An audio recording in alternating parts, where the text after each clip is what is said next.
you messing with your head. Done kinda crazy. She's poison but tasty. And people say, yeah, she's sweet but a psycho. A little bit psycho. At night she's screaming, I'm on my.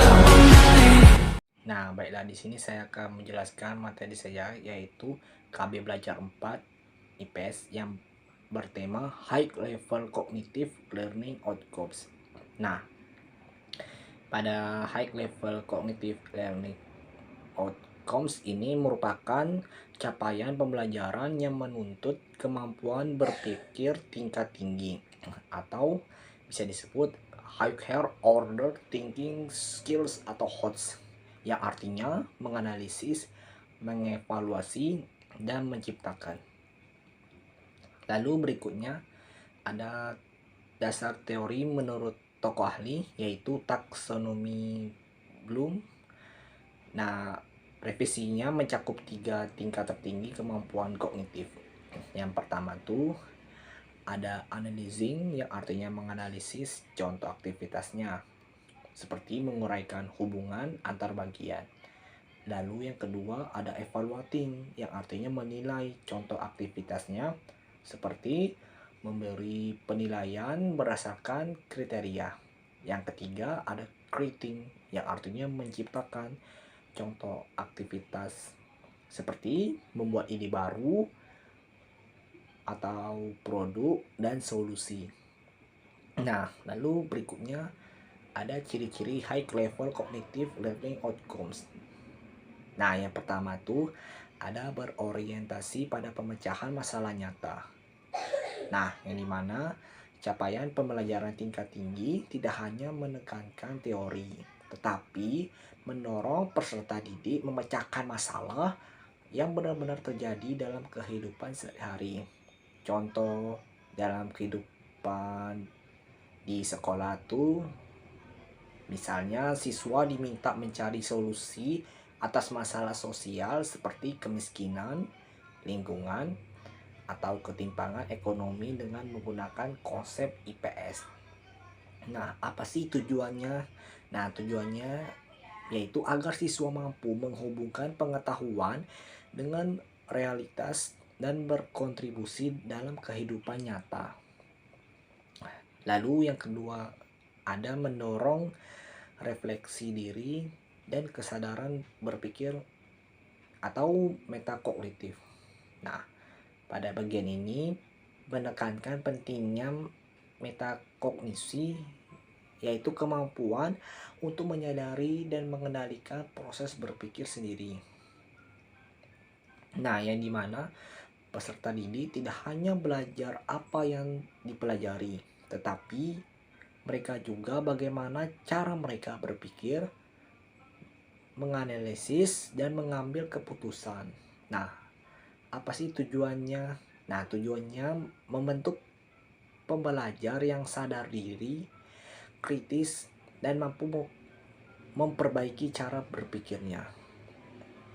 Lalu yang ketiga itu ada menuntut penerapan konsep lintas konteks. Nah, dalam materi ini yang dimana peserta didik tidak hanya memahami konsep dalam satu mata pelajaran, tetapi juga mampu mengaitkannya dengan bidang lain.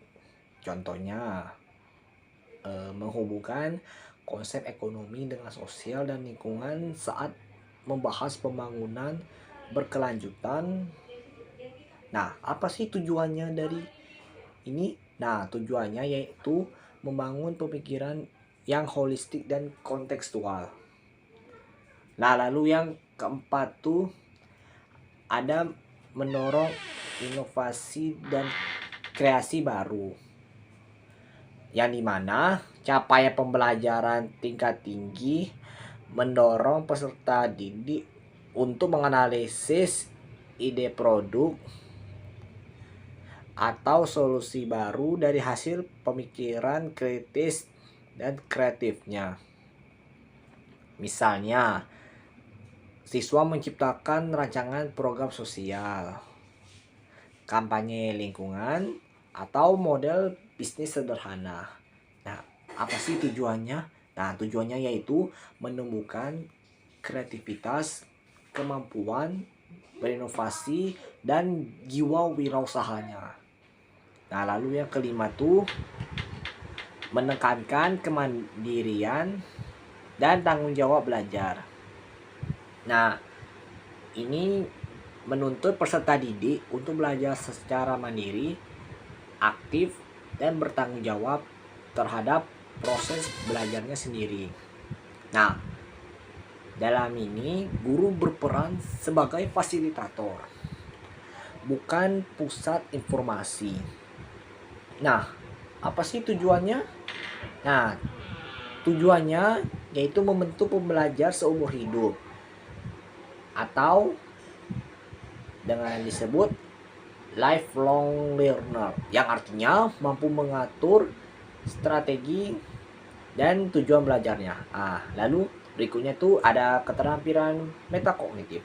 Nah, yang pertama itu ada deklaratif. Nah, apa sih deklaratif itu? Nah, deklaratif itu yaitu pengetahuan tentang apa yang diketahui. Nah, yang dimana siswa memahami fakta, konsep, atau informasi dasar tentang suatu hal dan juga menyadari kemampuannya sendiri. Nah, contoh dari deklaratif itu apa sih? Nah, contohnya yaitu yang pertama tuh ada mengetahui bahwa ia lebih mudah belajar dengan membaca daripada mendengar. Nah, lalu yang berikutnya tuh mengetahui rumus, istilah, atau teori dalam satu pelajaran.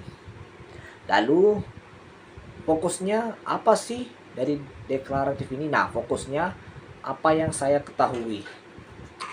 Lalu yang kedua tuh ada kondisional. Nah, apa sih kondisional itu? Kondisional itu merupakan pengetahuan tentang bagaimana melakukan sesuatu atau langkah-langkah untuk menyelesaikan tugas tertentu, yang dimana ini mencakup strategi, teknik, atau metode yang digunakan untuk memahami dan menyelesaikan masalah. Nah, contoh dari kondisional ini yang pertama tuh mengetahui langkah-langkah membuat peta konsep.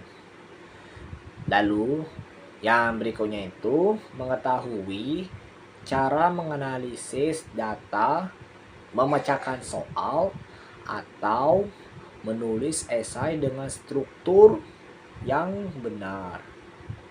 Nah, apa sih fokus dari kondisional ini? Nah, fokusnya yaitu bagaimana saya melakukannya.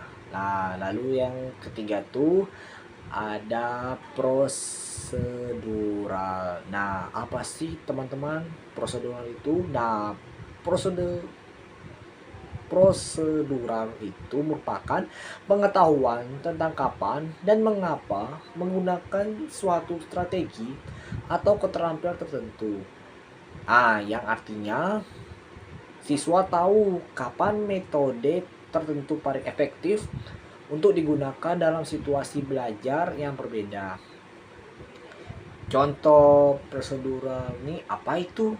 Nah, contohnya yang pertama tuh dia ini menggunakan teknik membaca cepat saat mencari ide pokok. Nah, tetapi membaca detail saat memahami konsepnya sulit. Nah, lalu berikutnya tuh memilih strategi belajar kelompok saat topik bersifat diskusi. Tapi belajar mandiri itu saat butuh fokus pribadi. Nah, apa sih fokusnya dari prosedural ini?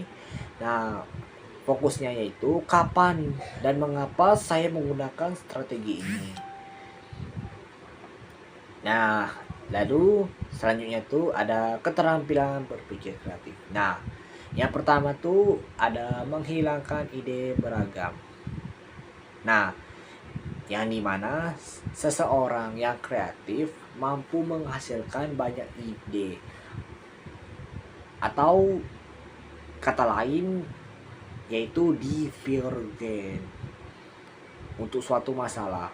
Nah, tujuannya ini bukan langsung mencari jawaban benar, tetapi menjelajahi berbagai kemungkinan solusi. Nah, contohnya dari keterampilan berpikir kreatif yang menghilangkan ide beragamnya itu mencari banyak cara untuk mengurangi sampah plastik di sekolah. Nah, lalu yang kedua tuh ada kegiatan merancang. Setelah ide dikumpulkan, siswa merancang rencana atau bentuk nyata dari ide tersebut. Nah, yang dimana ini melatih kemampuan menyusun konsep menjadi tindakan. Nah, contohnya apa sih dari kegiatan merancang ini? Nah, contohnya merancang program sekolah bebas sampah. Nah, dengan langkah-langkah konkret. Nah, lalu yang ketiga tuh ada menciptakan ide kreatif. Nah, pada tahapan ini menuntut siswa untuk mengembangkan ide baru yang unik dan inovatif. Kreativitas muncul saat siswa menggabungkan berbagai konsep atau mengubah cara berpikir lama menjadi pendekatan baru. Nah, contohnya apa sih? Nah, contohnya menciptakan media pembelajaran dari bahan bekas. Nah, lalu yang keempat tuh ada penelitian kelas. Nah, yang dimana berpikir kreatif juga dapat dikembangkan melalui penelitian sederhana di kelas. Siswa mencari data, menganalisis hasil, dan menarik kesimpulan baru yang bermanfaat. Nah, contohnya apa dari penelitian kelas ini? Nah, contohnya meneliti kebiasaan belajar teman sekelas dan menciptakan metode belajar baru. Lalu yang kelima tuh ada mengevaluasi serta memperbaiki ide. Nah, yang dimana pada mengevaluasi serta memperbaiki ide ini, nah setelah ide diterapkan, siswa perlu mengevaluasi kelebihan dan kelemahannya, lalu memperbaikannya agar lebih efektif. Nah, contohnya dari mengevaluasi serta memperbaiki ide ini yaitu meninjau ulang rancangan media pembelajaran setelah diuji, lalu menyempurnakannya. Lalu yang keenam tuh ada presentasi hasil media kreatif. Nah, yang dimana langkah akhir berpikir kreatif yaitu menyampaikan hasil karya ide kepada orang lain melalui presentasi, yang dimana siswa belajar berkomunikasi, menerima umpan balik, dan mempertanggungjawabkan hasilnya. Nah, contohnya dari presentasi hasil media kreatif ini yaitu mempresentasikan proyek inovatif di depan kelas.